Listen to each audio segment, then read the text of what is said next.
வணக்கம். புரட்டாசி மாதம் ஆரம்பிச்சிருச்சுங்க.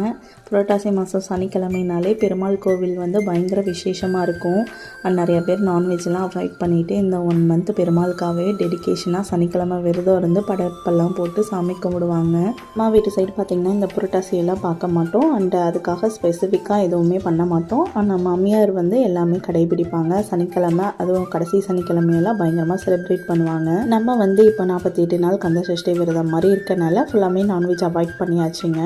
அதோடு சேர்ந்தே பெருமாள் கோவிலுக்கு போயிட்டு வந்துடலான்னு கிளம்பிட்டோம். ஃபஸ்ட்டு பெருமாள் பார்க்குறக்கு முன்னாடி ஆஞ்சநேயரை பார்த்துடலான்ட்டு அங்கே போய் திருப்தியாக சாமி கும்பிட்டுங்க அடுத்தது பெருமாள் கோவிலுக்கு போயிருந்தோம்.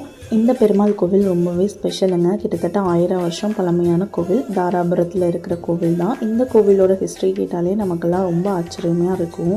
மகாபாரதத்தில் பஞ்சபாண்டவர்கள் அஞ்ஞான வாசம் இருந்தபோது தாராபுரத்தில் இருந்ததாகவும் நிறையா வரலாறு இருக்குங்க. அந்த சமயத்துலேருந்தே இந்த கோவில் வந்து இருக்குது. திருப்தியாக பெருமாளை பார்த்துட்டு